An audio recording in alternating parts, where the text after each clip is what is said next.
CNN's Susan Scuddy has a fascinating article out explaining how Canada just legalized prescription heroin as a way to deal with severe addiction. Okay, now, full stop. Here's where any Republican, well, that's not fair. Maybe there's a few that would understand it, but many Republicans, many conservatives, they go, nope, I'm out. I tap out. I'm done. This is the craziest thing I've ever fucking heard. You guys are idiots. Next. And I've experienced this even with people who I consider in my life somewhat reasonable, where, you bring up something like this. It's like, whoa, whoa, whoa, whoa, whoa, whoa, whoa. What do you mean? That's what? That seems like the problem, not the solution. So look, I'll grant you that at face value, you read that and you go, that seems a little weird. You're going to prescribe heroin as the solution when the problem is heroin. What's up with that, dog? Well, let me explain. So first of all, they say, this isn't the initial attempt and the first route that you go in order to try to help the person and in order to try to make their life better. That's not what you do. There are other things. Okay, you go to methadone, which is a similar acting drug in the way it acts in your brain, or, you can go to Suboxone, or there's a bunch of different options you can take. And sometimes those treatments hold. Sometimes they don't. Now, in the cases where they don't, what do you do?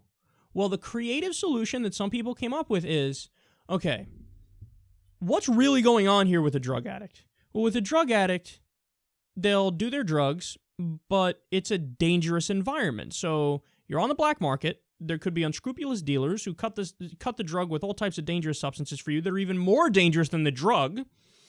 You have a high rate of transmission of diseases if people share needles and if people do this stuff in these unsanitary environments. So it's not that the only issue is the drug taking and the potential overdose from just the drug taking. No, it's that there's other issues of crime related with the black market, of health issues and disease spreading as a result of it, and things that the public has an interest in stopping regardless of the drug issue. So what do? Well, they say, okay, what if we brought these people into a clinical setting with doctors and experts around, we measure out a dose of the heroin that we know is safe. We know it's pharmaceutical-grade heroin. So again, we know it's safe. It's not going to be cut with any dangerous stuff. There's not going to be crime associated with it because you're not on the black market anymore. So the disease, gone. Disease, gone. The crime, gone. Crime, gone. Just by virtue of the fact that you're doing it this way. And overdose, gone. Why is it gone? Well, you're in a clinical environment. You have the doctors there.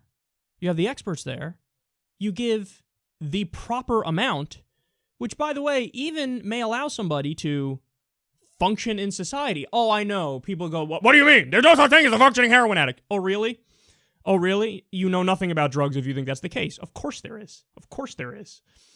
So you just eliminated all the societal ills, and also you made it so that now the person's on a schedule. So now and this is the same thing with methadone, by the way, and everybody kind of accepts methadone as an acceptable treatment now. Well, again, it works in a similar way that heroin does in your brain and on your body. So people go to the methadone clinic, get their methadone, go about their day. Next day come, they do the same thing. What if you just did it with heroin, but it was a lower controlled dose of heroin, it wasn't cut with dangerous stuff, and you eliminate the disease and you eliminate the crime that happens on the black market? That's win, win, win, win, win, win, win, win all around. Now, the only problem people still say is, but they're taking heroin. And so if it's controlled, like I just described, if the person is still functioning in society and is healthy, like I just described, then what's the counter argument? But I just want them off of heroin. Okay, well, what if you tried everything and they're not off the heroin? Isn't it better to control it and have it in a medicinal sense than to not have it? See, this is the thing. We're stuck in this mode of abstinence thinking when it comes to most substances, honestly. You can still live a life that is, fruitful and normal, and, you just have a more balanced, rigid approach to said thing. Back in the day, that was heresy. But is it really heresy if it works? No, if it actually works, then it works. And again, the only objection one can make is you're breaking this ideal that I made up, which is you never having that thing again.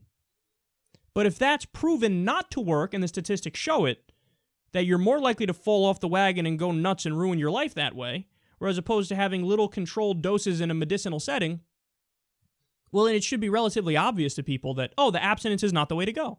It's just not the way to go. It just doesn't work. So again, people look at this, and you sense it even in the U.S., but there are places that are already doing this, and it's a massive success because of what I described for you. How you limit the crime, you limit the diseases, you control the doses, so on and so forth. So I think it's a great idea. You guys know me. I would legalize, tax, and regulate all substances. And, this is something that's a little step in the right direction, and it's a little step to, understanding that our approach has been the worst approach and the biggest failure of all the different approaches, and I commend Canada for what they're doing.